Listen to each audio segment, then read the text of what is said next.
Hayakujo called his monks together as he wished to send one of them to open a new monastery. Placing a filled water jar on the ground, he said, "Who can say what this is without using its name?"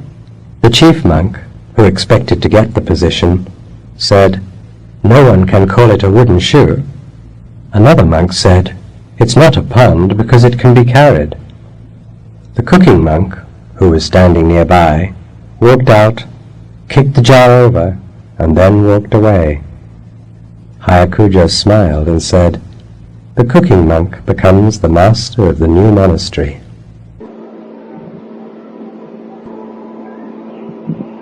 Reality cannot be known through thinking, but it can be known through action. Thinking is just a dream phenomenon. The moment you act, you have become part of the reality. Reality is activity, action. Thinking is just a fragment.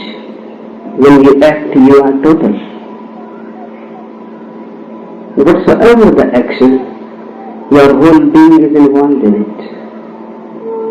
Thinking goes on in a part of the mind.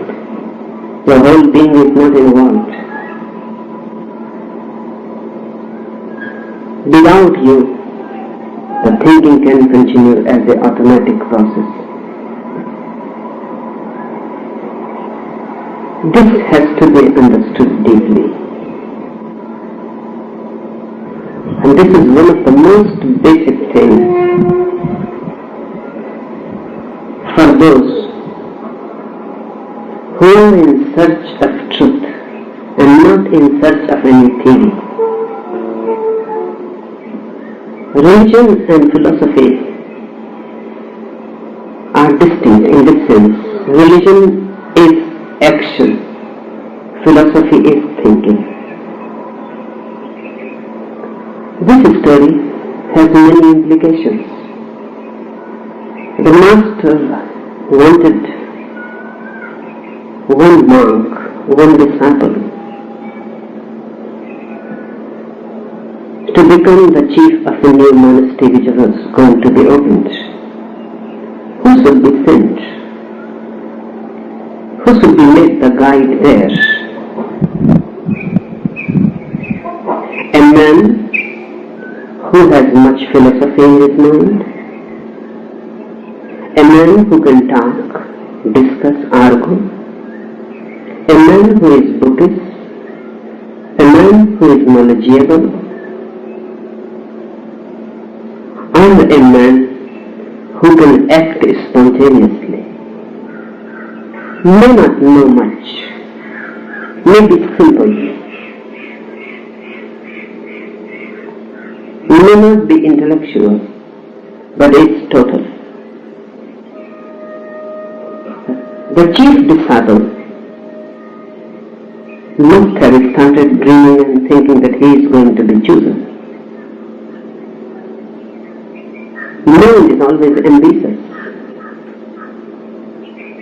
He must have planned how to behave, what to do, so that he is chosen and becomes the chief of the new monastery. He must not have slept for many days.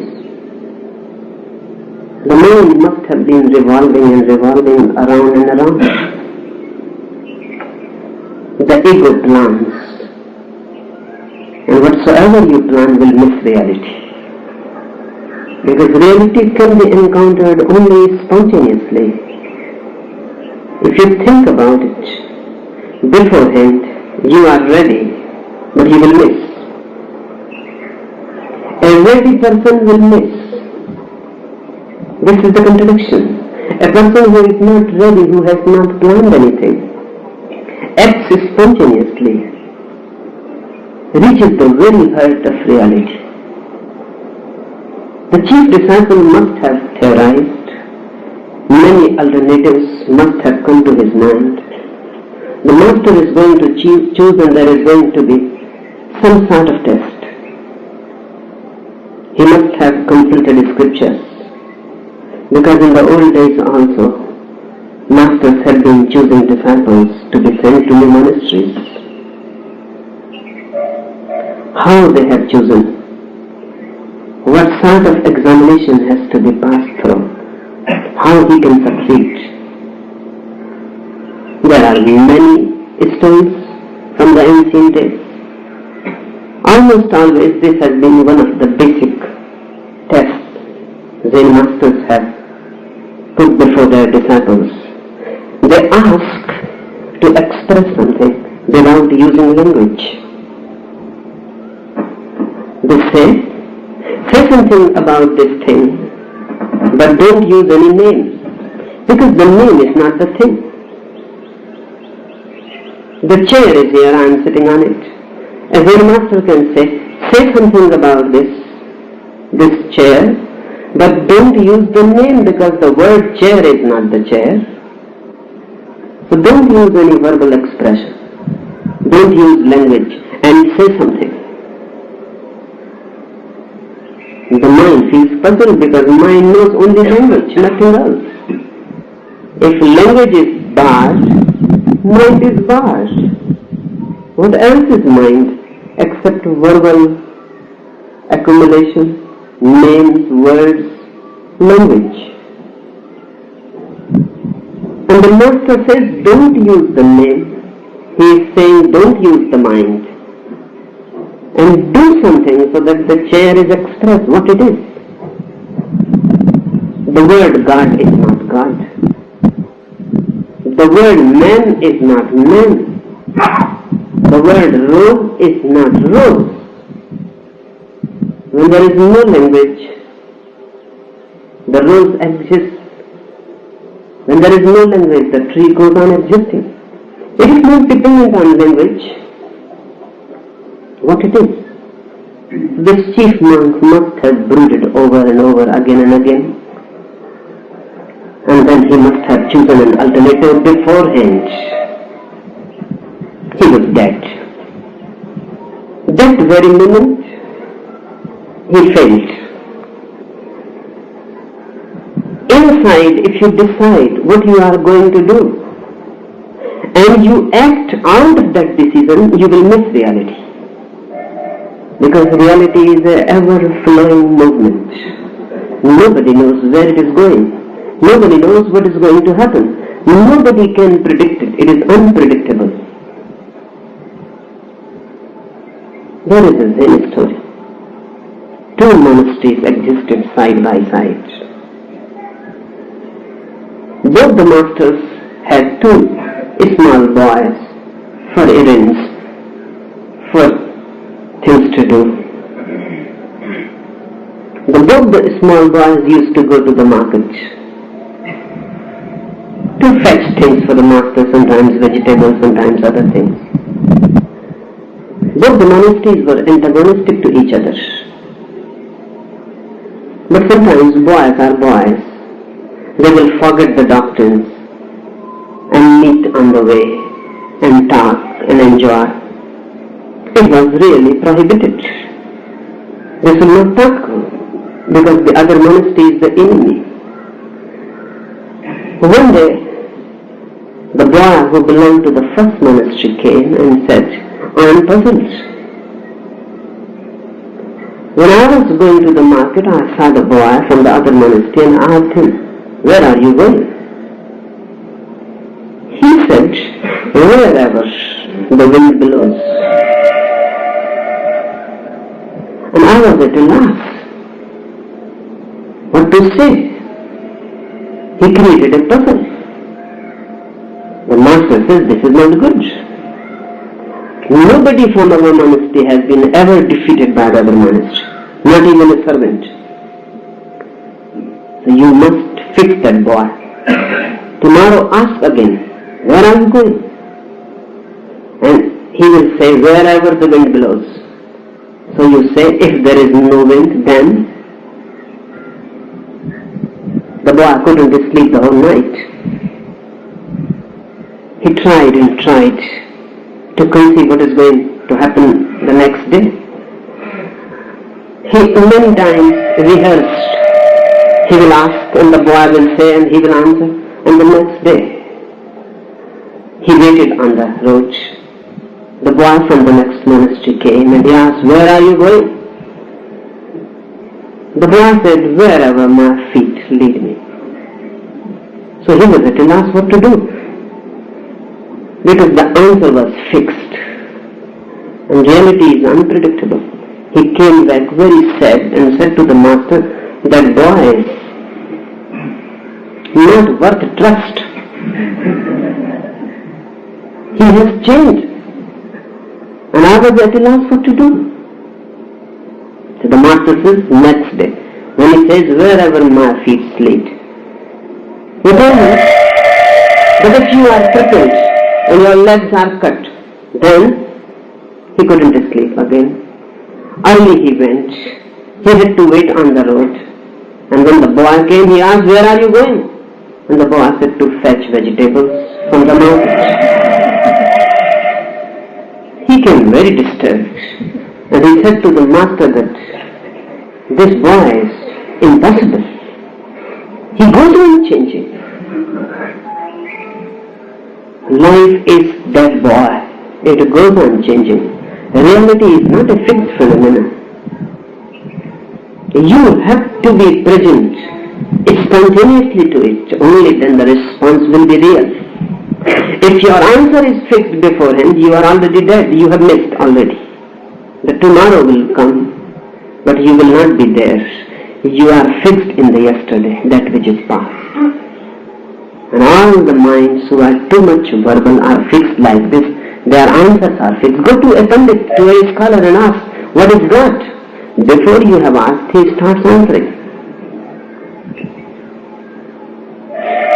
Your question is not answered,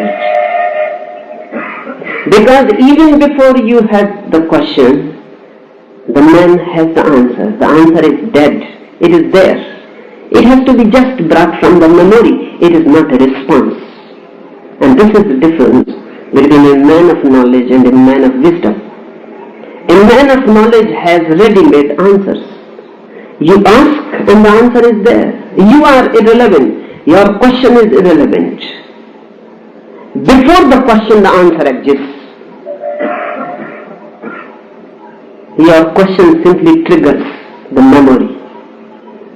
But if you go to a man of wisdom, he has no answers for you. He has nothing ready-made. He is open.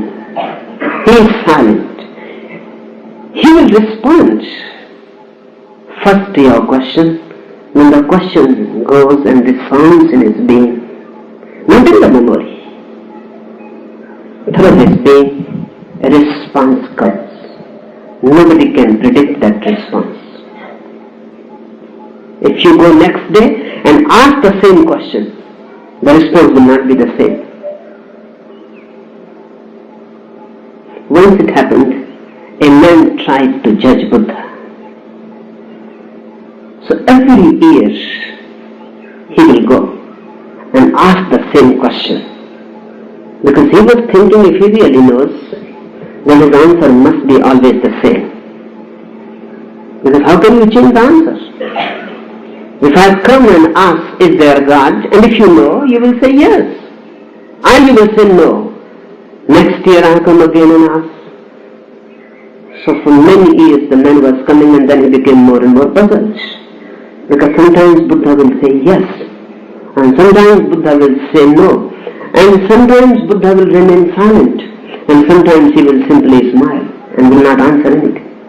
The man became puzzled and he said, "What is this? If you know, then you must be certain, and your answer must be fixed. You go on changing. Once you said yes, then you said no. Have you forgotten me, that I have asked this question before?" And then once you remain silent, and now you are smiling.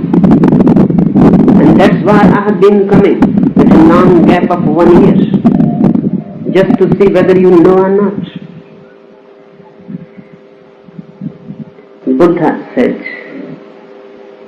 then when for the first time you had come to ask, and you asked, "Is there God?" answered. But the answer was not only to the question, it was to you. You have changed.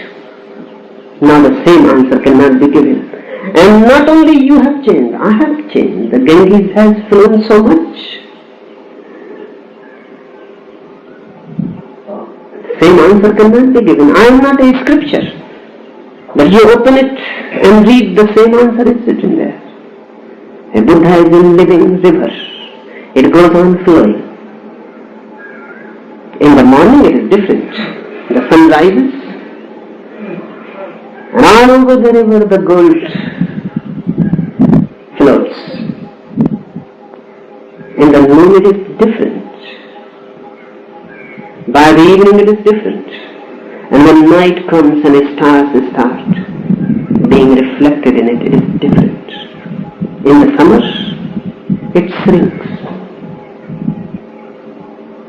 In the rains comes a flood. A river is not a painting. It is a life force.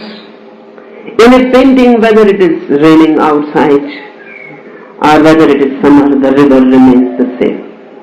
In the rains, a painted river will not be flooded. It is dead.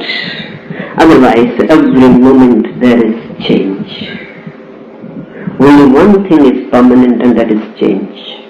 Only one thing is there that goes on continuously, and that is revolution.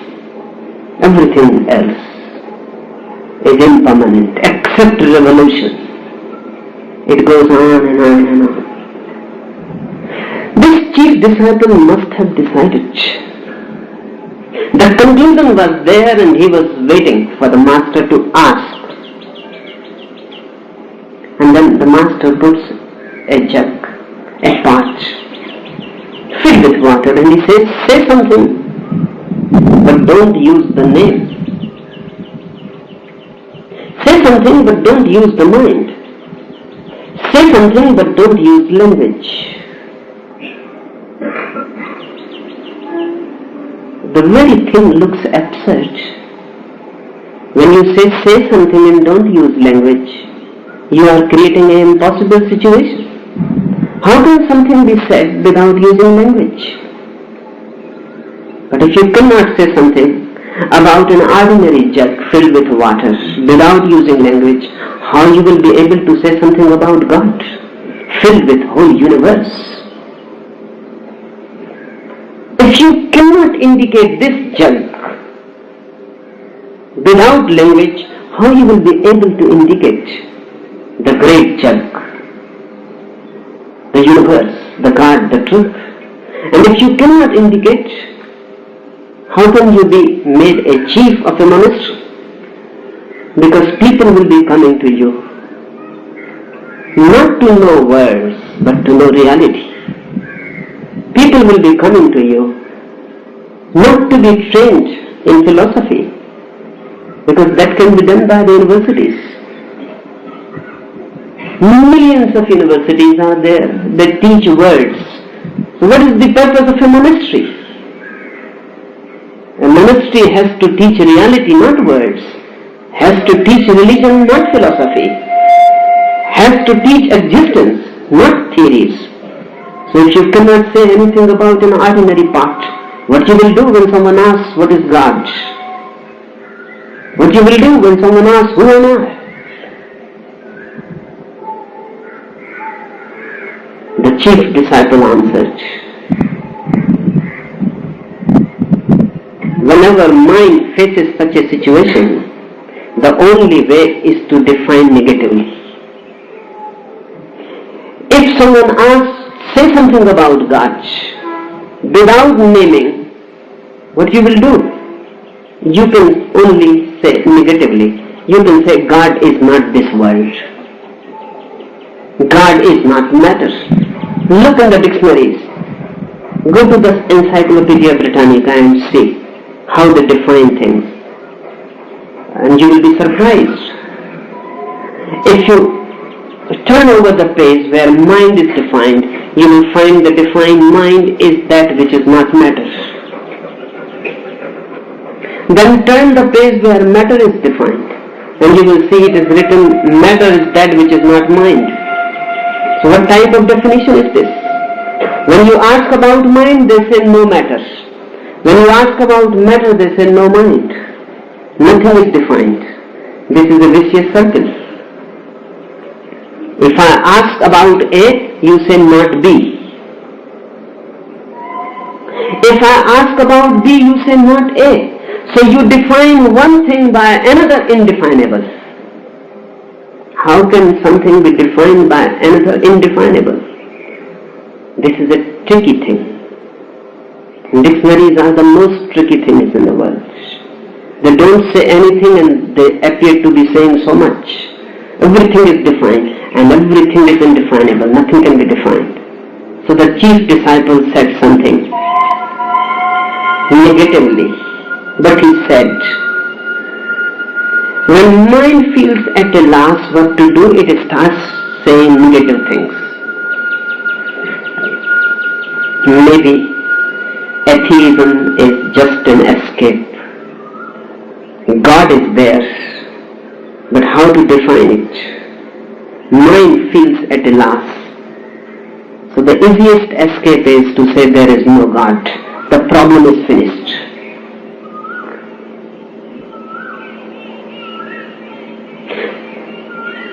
Somebody said it is not a pond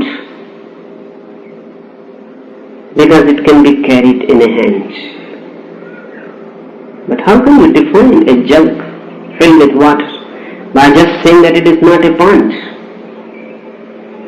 Then what is pond?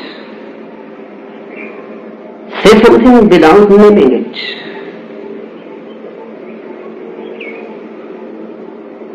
And then the cook of the monastery, who must have been more real a man than these pundits, a cook who has never been too much interested in scriptures, a cook who has been working with reality, encountering it, not thinking about it, stood, kicked the pot and went out. What he said something in a more realistic way. Kicking is not thinking, it is action. He kicked the pot and he said to the master, nonsense, talking absurdities. You say to us to say something without words. Nothing can be said without words. Something can be done without words, but nothing can be said. He caught the point. Something can be done without words, but nothing can be said. So he did something, he kicked the pot.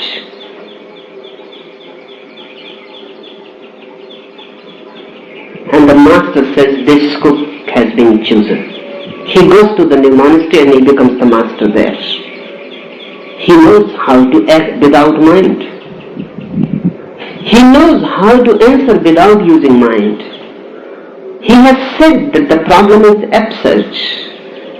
Remember one thing, if the problem is absurd, you cannot answer it in a rational way. And if you try, you will be foolish.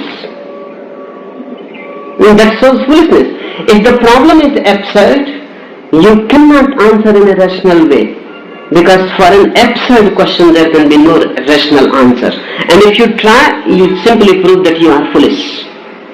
That chief disciple must have been a foolish man. The other scholar who said, this is not a pond, must have been a foolish man. Scholars are foolish. Otherwise, they won't be scholars. They are wasting their life in words, scriptures. Nobody can waste his life in words if he is not absolutely stupid. This cook is more wise. He kicked. He is not kicking the pot, he is kicking the whole problem. He is not kicking the pot, he is kicking the whole situation. And this is absurd. And he is not saying anything, he is not using a word. Just imagine that cook kicking the pot with his whole being. He is involved in it completely. Mind, body, soul. The kick is alive. And the kick is spontaneous. He has not decided it beforehand, because he never knew what is going to be there. He may not even have thought that he is to answer. He was just seeing what is going on. Suddenly, the kick happened. The master must have looked in this state of being, when the cook was just action, no mind in it, just an emptiness. Out of that emptiness, out of that no mind, the action arises. When the action comes from the actor, it is dead. When the action comes from the ego, it is premeditated. When the action comes without the ego, without the mind, without you being there, when the action bubbles up out of your nothingness, it is from the divine. It is total. The cook didn't kick as if the whole existence kicked. And he kicked all his scholarship, and he kicked all his scriptures, and he kicked the whole intellect and its vicious circle. And he walked out. He didn't wait. Look, he walked out. If he had waited to see what Master says now, he would have missed. Because that means the mind is there looking for the conclusion, the result. Mind is always result oriented. What is going to happen? If I do this, then what will happen? If the cause is there, what will be the effect? The mind is always for the result. Mind is result oriented. This cook simply walked. He never waited what is going to happen. He was not thinking that he is going to be chosen. How can you think just by picking a part you will be chosen and become a master of a monastery? No, he never bothered. This is what Krishna says to Arjuna in Gita, that do, act, but don't ask for the result. Kick and walk out. Arjuna goes on thinking about the result. He says, if I fight, if I go through this war, what will happen? What will be the result? Will the result will be good or bad? Will I gain or lose? Will it be worth the effort, killing so many people? And Krishna says, don't think of the result. Leave the result to me. You simply act. But mind cannot do that. Before the mind acts, it asks for the result. It acts because of the result. If the result is going to be there, only then. People come to me and they ask, if we meditate, what will happen? What will be the result? Remember, meditation cannot be result oriented. You simply meditate, that's all. Everything happens, but it is not a result. And if you are seeking a result, nothing will happen and meditation will be useless. When you seek a result, it is mind. When you don't seek a result, it is meditation. Kick the part and walk out. Meditate and walk out. Don't ask for the result. Don't say what will happen. Because if you think what will happen, you cannot meditate. The mind goes on thinking about the result. It cannot be here and now. It is always in the future. You are meditating, you are thinking when the result is going to happen. It has not happened yet. Is it meditation? If you love and go on thinking when the happiness will come, it has not come yet. Is it love? when you forget completely the result, when there is not even a flicker in the mind for the result, not even a single vibration moving into the future, when you have become a silent pool here and now, everything has happened. In meditation, cause and effect are not two. Cause is the effect. Act and the result are not two. Act is the result. They are not divided. In meditation, the seed and the tree are not two. The seed is the tree. But for mind, everything is divided. The seed and tree are two. Act and the result are two. Result is always in the future, act is here. And you act because of the future. So for mind, present is always sacrificed for the future. And future exists not. There is no future. There is always present. It is an eternal now. And you are sacrificing this now for something which is nowhere and cannot be anywhere. In meditation, the whole process is reversed. The future is sacrificed for the present. That which is not is sacrificed for that which is. There is no result, no conclusion. Kick the part and walk out. Don't ask for the result. That was the beauty of it. The cook simply walked out saying that whole thing is absurd. You are questioning in these people's answers. This is a nonsense game. I don't belong here. He must have gone to his kitchen and started working. That's how a meditative mind will act. And the master said, this man is chosen. He goes to the new monastery, he becomes the chief there. He knows how to be total. He knows how to act spontaneously. He knows how to act without motivation. He knows how to act without mind. This man can lead others also into meditation. This man can become a guide. This man has achieved. There is no more to be achieved. The story is beautiful,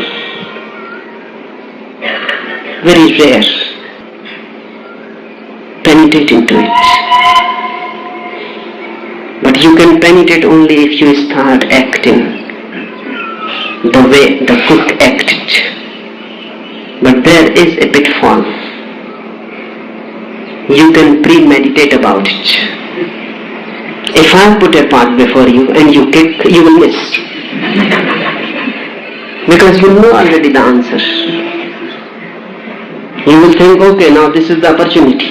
Kick the path and walk out. That won't do. You cannot deceive. Because whenever the mind is there, your total being gives a different vibration. You cannot deceive a master. And remember, this incident has been repeated many times. Their masters are really unique. They go on repeating the same problem again and again. And those who have read the scriptures, they will behave in the old way. They will think this is the answer, kick the part and get out and become the chief. But you cannot deceive his own master. Because he is not concerned what you are doing, he is concerned what you are in that moment of doing. And that is a totally different thing. You have a perfume, a different perfume when you act out of emptiness. And when I say a different perfume, I literally mean it. I am not using a metaphor. When you act out of emptiness, a freshness all around you, as if suddenly there has come a morning in the middle of the day. A freshness all around you. Vibrations which touch. A life so intense that hits all around. Your eyes, your very being, the way you sit, the way you stand, the way you kick the part. Think, if you kick the part, there will be ego. and the ego will be kicking the pot, and you will be aggressive. When this cook kicked the pot, it was not aggression. It was simply a statement of a fact. There was no violence.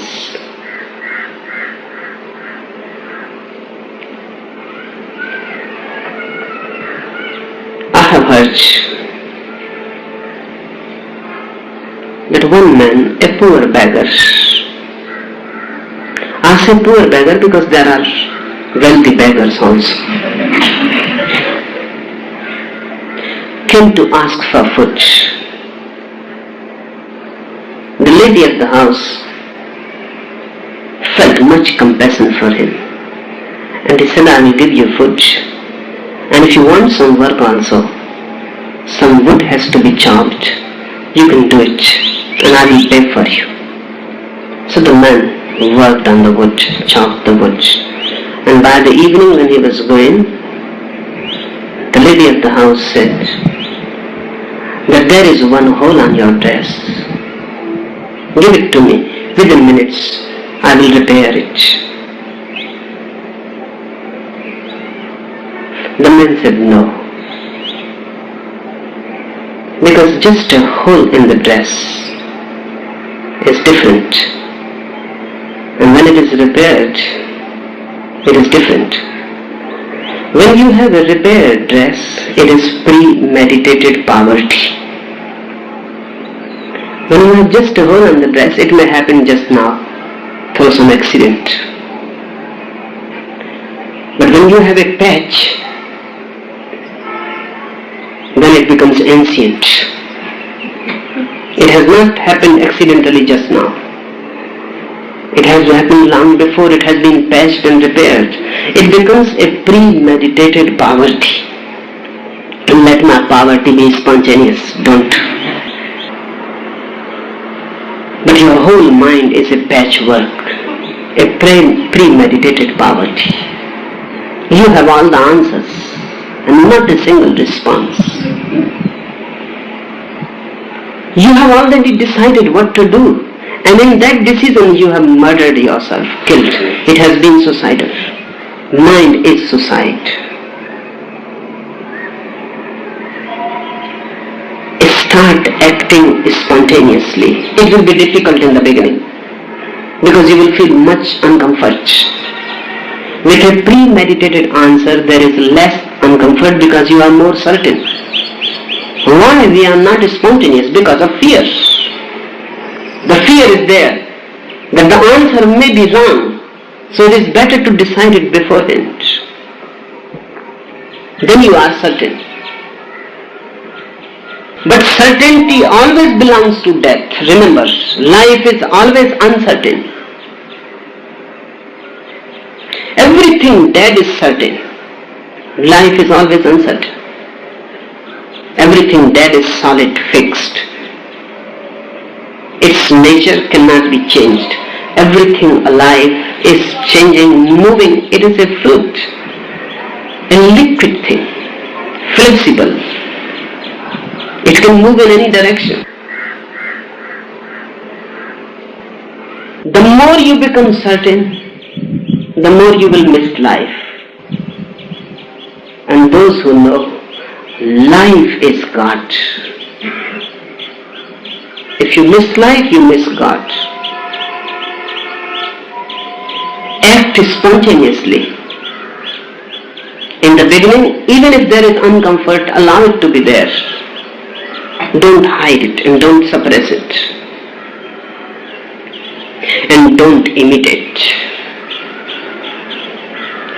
Be childlike, but don't be childish. If you are childlike, you will become a saint. If you are childish, you can become a great knowledgeable person. A man returned to his house. He saw his children and neighbors' children sitting on the steps. So he asked, what you are doing? They said, we are playing church. He was puzzled because they were just sitting, not doing anything. He said, what type of church? He inquired, so they said, we have sung, preached, prayed, everything has done. Now we are smoking on the steps.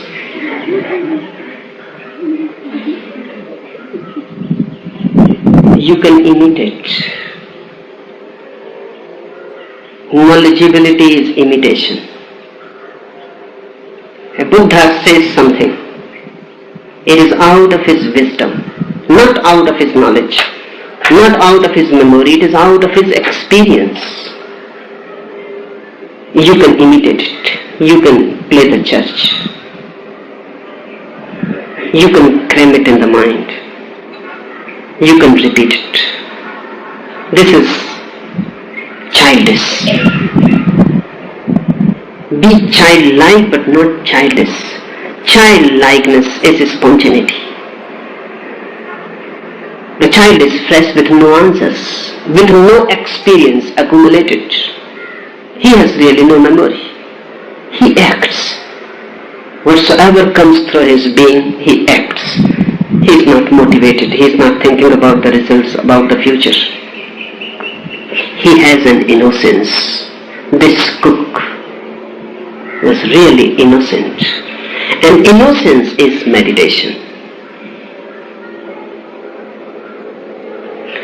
Start being meditative in your acts. Small things while eating. Be spontaneous. While talking, be spontaneous. While walking, be spontaneous. And allow life a response, not an answer.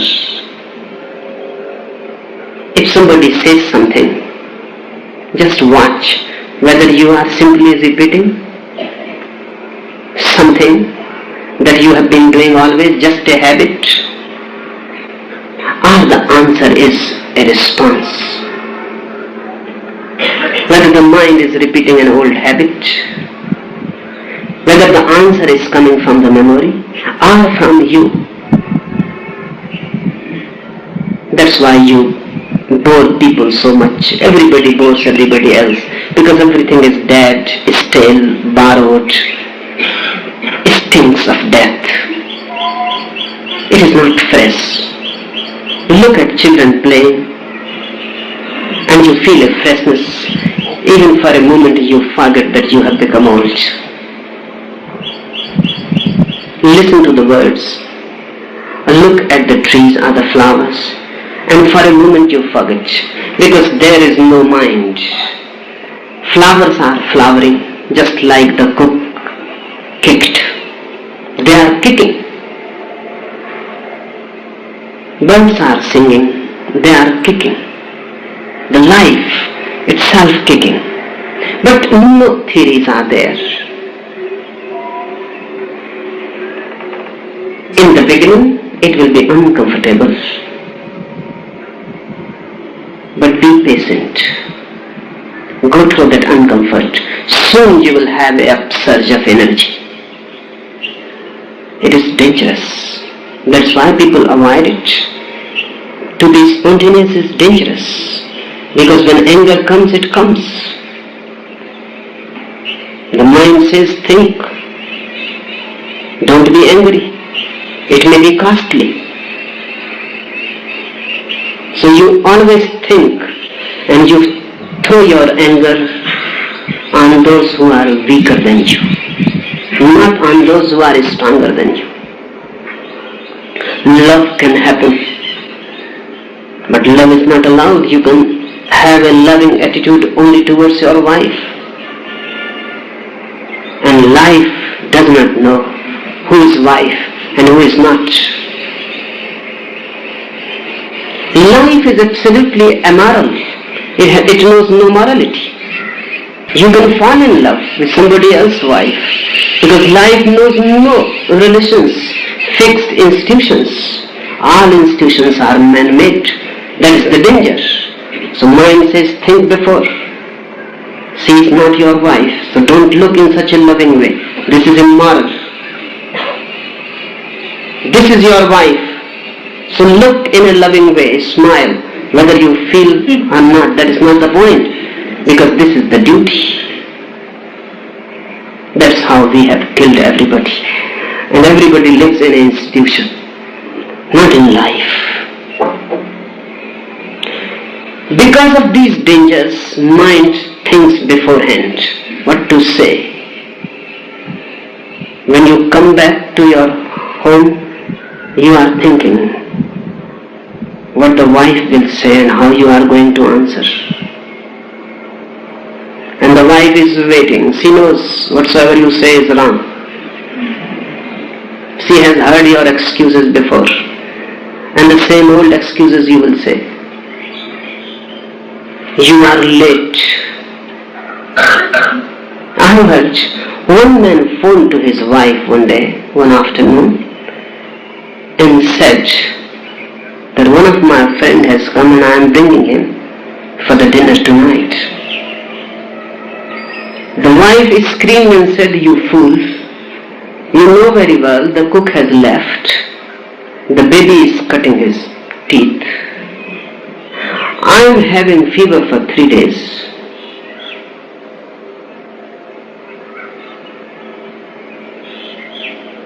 The man said very calmly, "I know it well.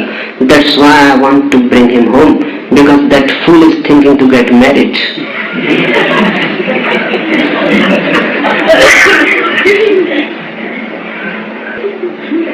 Whole life has become an institution, a madhouse, in which duties are to be fulfilled, not love, in which you have to behave, not be spontaneous, in which a pattern has to be followed, not the overflow of life and energy. That's why mind thinks and decides everything. The danger is there. And I call a man sannyasin who breaks out of these institutions and lives spontaneously. To be a sannyasin is the most courageous act possible. To be a sannyasin means to live without mind, and the moment you live without mind, you live without society. Because the mind has created the society and the society has created the mind. They are interdependent. To be a sannyasin means to renounce all that is false. Not to renounce the world, but to renounce all that is false, to renounce all that is inauthentic, to renounce all the answers, and to be responsive, spontaneously responsive. Not to think about the results, but to be real. Difficult, because much investment is there in the falsity, in the mask, in the faces, in the games you go and play. To be initiated as a sannyasin means now you will try to be authentic. Whatsoever the consequence, you will accept the consequence and you will live in the present. You will sacrifice the future for the present. You will never sacrifice the present for the future. This moment will be the totality of your being. You will never move beforehand. This is what sannyas is. Kick the pot and walk out and don't wait for the results. The results will take care by themselves. They will follow you. The story doesn't say, but I know the master must have run out to catch hold of this cook. Wait, you have been chosen. You go to the new monastery and guide people in life and meditation. Anything more? Every day when I sit here, I try sitting without a question in my mind, staying in the moment with what I'm hearing, not rehearsing and trying not to rehearse. Then you say, "Anything more?" And it's as if a shield comes down and I can't reach you. I'm talking to myself and the mind is always making things safe for me. It happens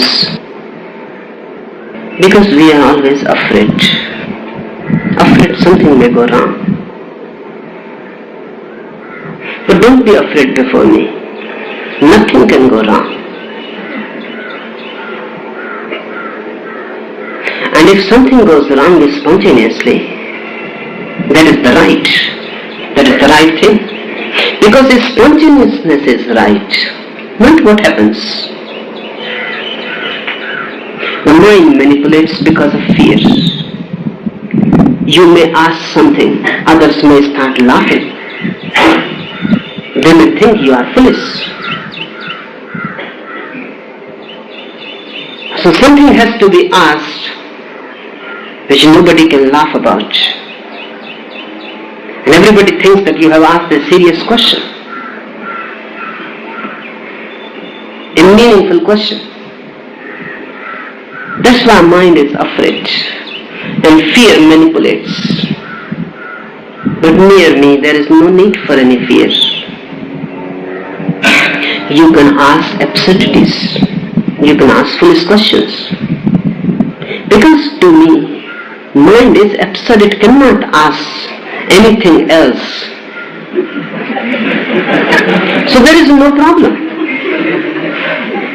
You can only give an appearance that something is serious. Mind cannot ask anything which is not foolish. All questions are foolish.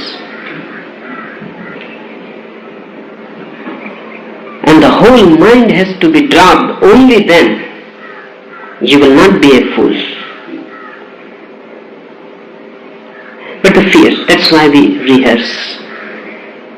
The ego wants to feel important. But near me there is no need of any fear. I am not asking you to ask something wise. Nothing wise can be asked.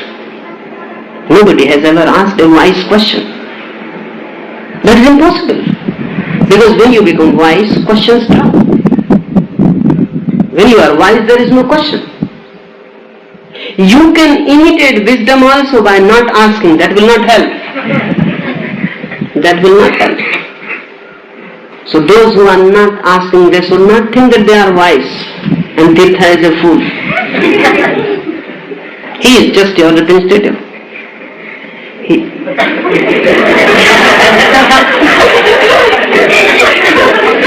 So he is bound to feel more foolish than you. Because so much foolishness together represented in him. So he is bound to be afraid. It is natural, but by and by drop. Because when you drop manipulations, you become natural near me. It will give you a glimpse to the natural. It will give you the first glimpse, and then you can gather courage to be natural in life. And if you cannot be spontaneous near me, how it will be possible for you to be spontaneous anywhere? If you go to other so-called masters, they create fear. You cannot laugh before them. That will be taken as an offense. You have to have a serious and sad face. You have to appear very serious.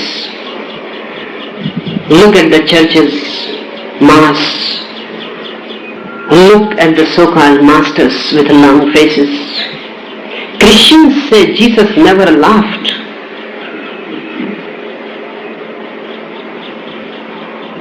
Because how a Jesus can laugh? And he laughs, he becomes profane, he becomes ordinary. But I say to you,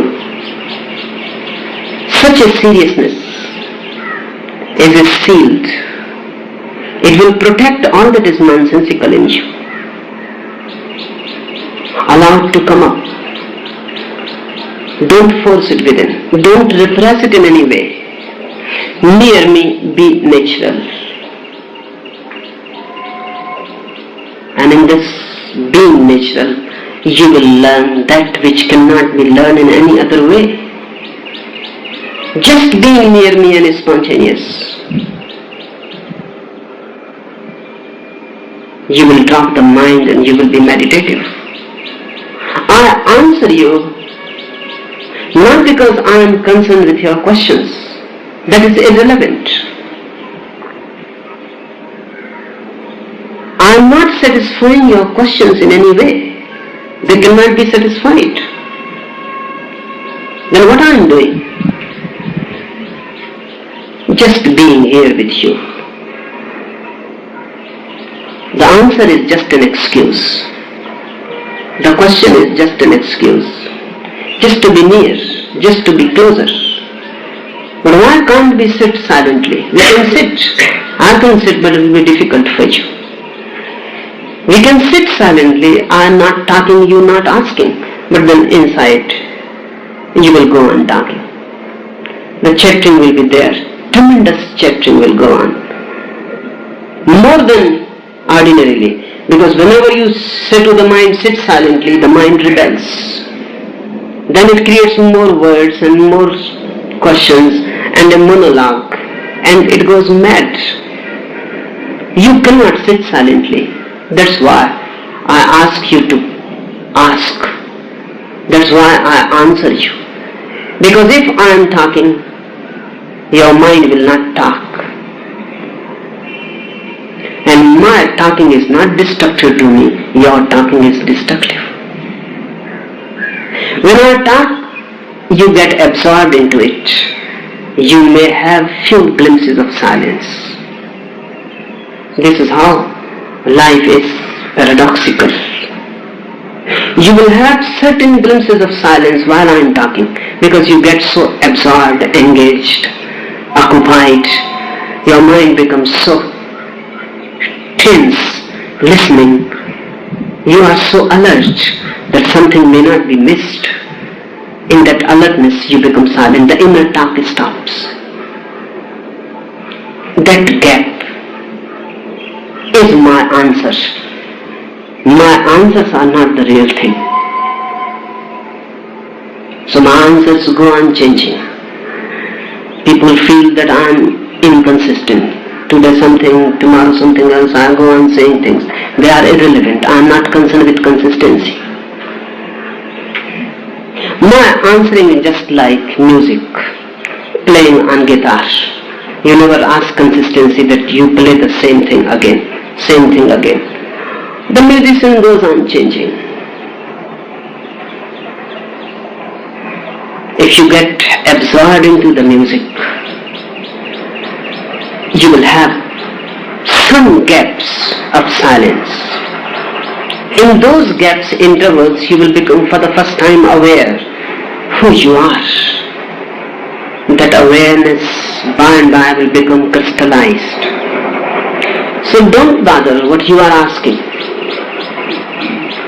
Whatever you ask is okay. Don't rehearse it. Let it be more spontaneous. It will be difficult for you because spontaneity is difficult. I have heard about one preacher. For the first time, he was going on the pulpit.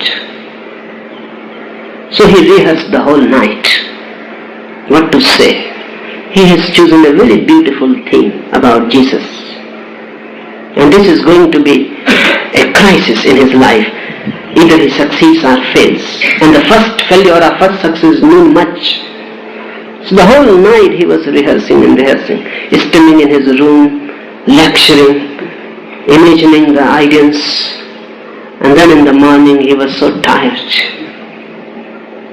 really feeling so sleepy, that when he stood on the pulpit, the mind went blank. He has chosen a beautiful thing, behold I come. So he said, behold I come, and then the mind went blank. He couldn't find anything. So just to think that if I repeat again, maybe the fellow comes.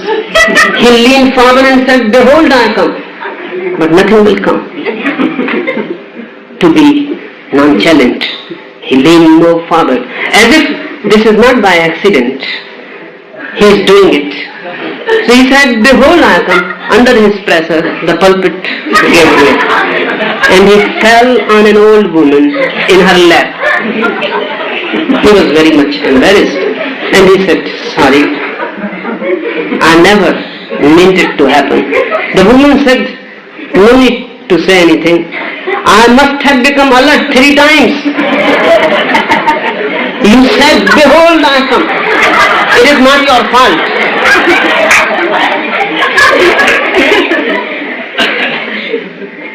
No need to rehearsal.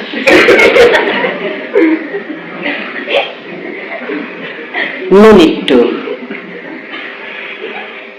premeditate. Let things happen. But this is the way things are going in the world. Questions are dead, answers are dead. Questions have been thought over, answers have been thought over. When 2 dead things meet, there is no spark. I know it is difficult for you, but try. By and by, it will happen. It has to happen. And once it happens, you will have a freedom. Freedom from the mind. Then you become weightless. Then you have wings in the sky. Anything you are thinking?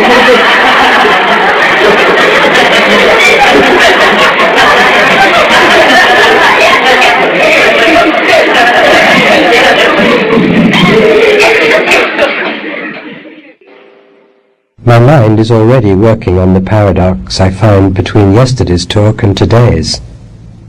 Today you've been talking about spontaneity of response to new situations, seeing them as fresh. Yesterday, one of the messages from the story about Joshua was that situations are all the same, people the same.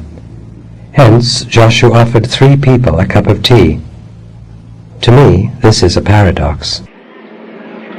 Yesterday is no more there. Joshua has died long before.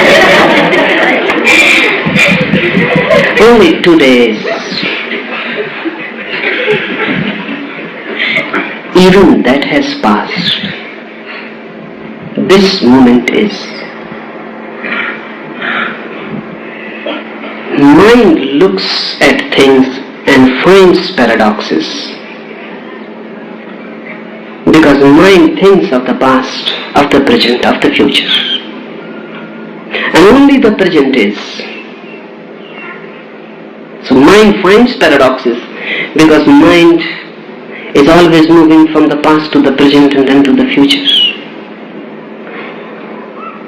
Once you were a tiny cell in the womb of your mother. So tiny that by naked eyes you could not have been seen. Now,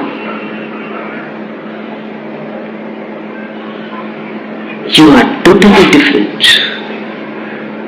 Now you are young.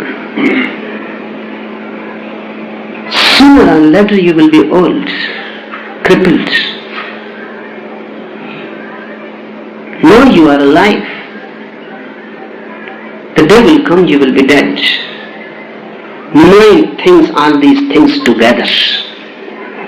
A child and old man become paradox. How a child can be old?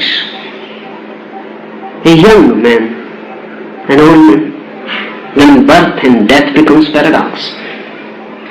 Because for the mind, birth and death both can be thought. For existence, when there is birth, there is no death. When there is death, there is no birth. For existence, there is nothing paradoxical. Mind can look Past, present, future. Paradoxes are there. Yesterday you hurt me. Be finished with it. Yesterday is no more there, but the mind carries. If you really heard me yesterday, you will not carry it. Why carry? And if you carry it, how can you hear me today? That smoke of yesterday will be a disturbance. That dust will be there. And only through that yesterday you will hear me. You will miss. Yesterday should be dropped. So you can be here and now. There is no paradox. If you compare yesterday and today, then the paradox comes. If you compare birth and death, then the paradox comes. Today and yesterday cannot exist together. They can exist together only in the memory. So existence is non-paradoxical. Mind is paradoxical. Why think about yesterday?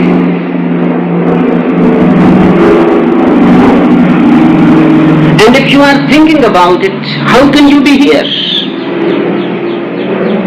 It will be difficult. And look at the whole absurdity. You will not be able to hear me today because of yesterday. Did you hear me yesterday? Because there have been other yesterdays. Will you be able to hear me tomorrow? Because this today would have become yesterday. The film is there of all the yesterdays. Through that film, it is difficult to penetrate in the present.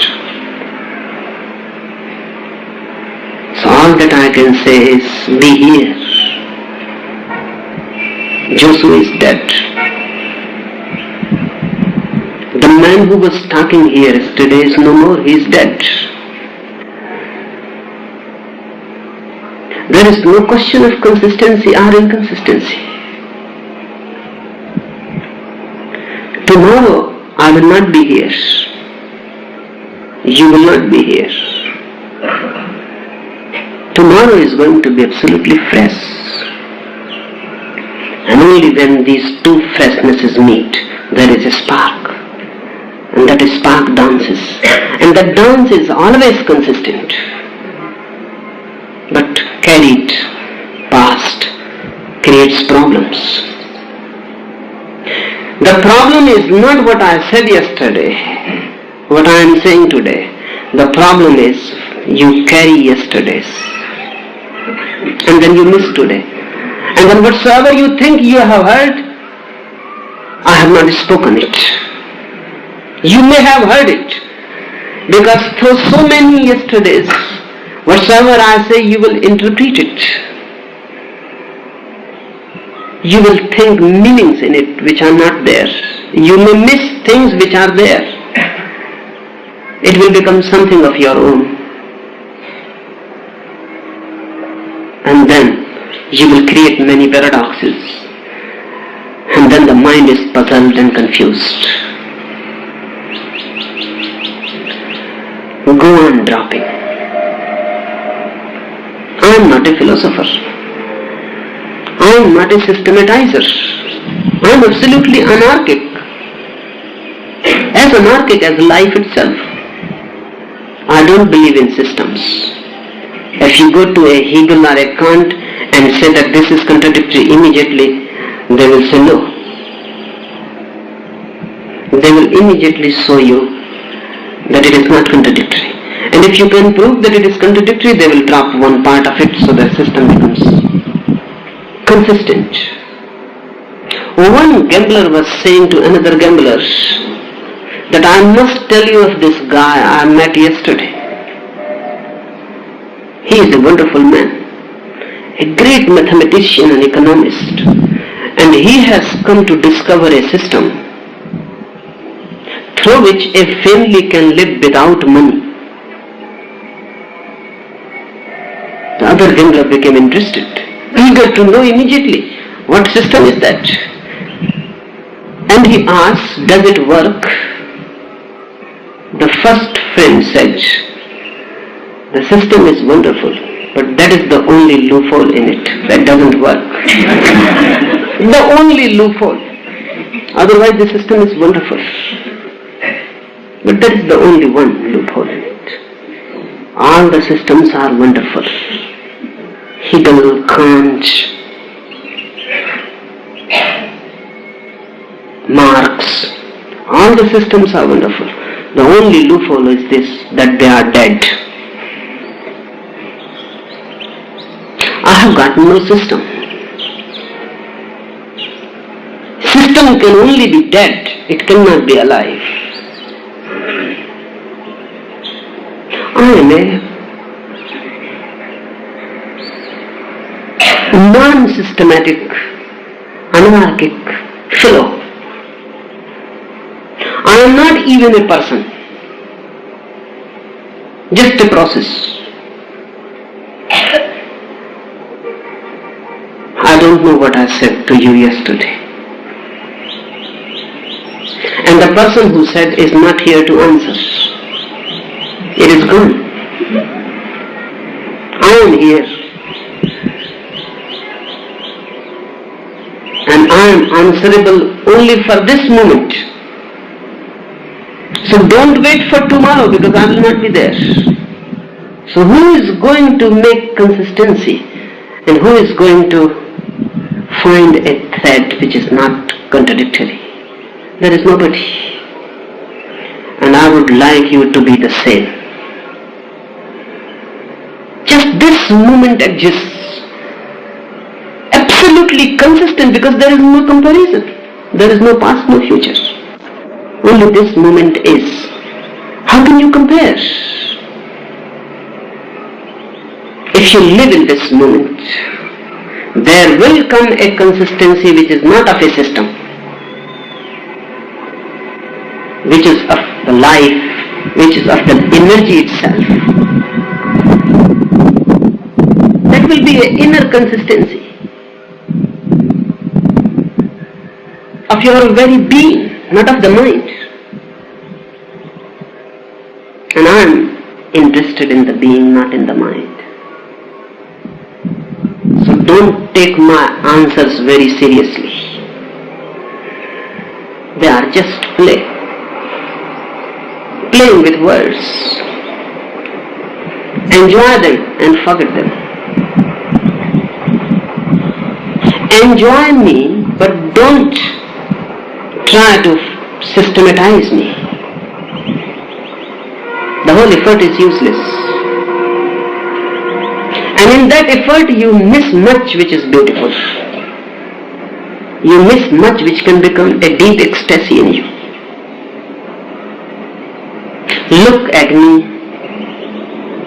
Don't be bothered what I say. Be with me. Don't be bothered about theories and words. Act with me.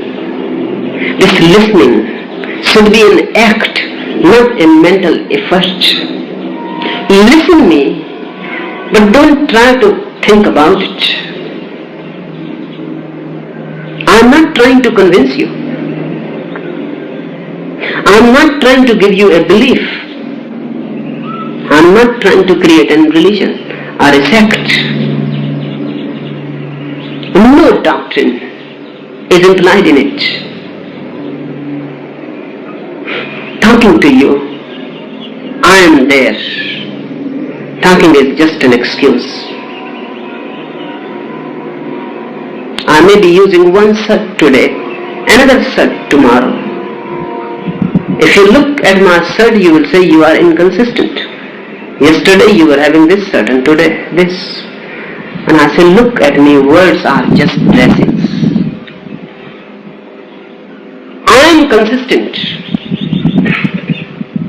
My being is consistent.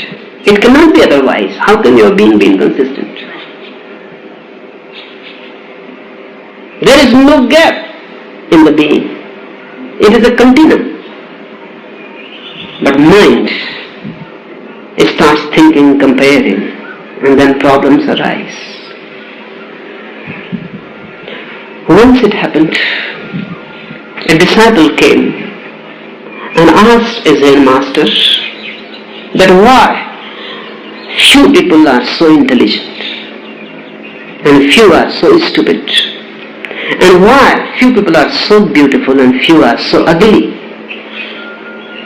Why this inconsistency? If everywhere is God, and if He is the creator, then why He creates one ugly and another beautiful? And the man said, don't talk to me about karmas, because I have heard all those nonsense answers, that because of karmas, past lives, one is beautiful, another is ugly. I am not concerned about past lives. In the beginning, when there was no yesterday before, how the difference came. Why one was created beautiful, another ugly? And if everyone was created equally beautiful and intelligent, how they can act different? How can they do different karmas? The master says, wait, this is such a secret thing. I will tell you when everybody has left. There were many people. So the man sat eager. But people went on coming and going, and there was not a chance. But by the evening, everybody has left. So the man says, now, the master says, come out with me. The moon was coming up. In the garden, the master took him and said, look, that tree there is small. This tree here is so tall. I have been living with these trees for many years. They have never raised the question that why this tree is small and why that tree is big. And when there was mind in me, I used to ask many times sitting under these trees, why this tree is small and that tree is. Then my mind dropped and the question dropped.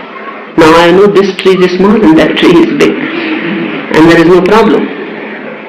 So look, there is no problem. Mind compares. How can you compare when the mind is not? How can you say this tree is small and that tree is big?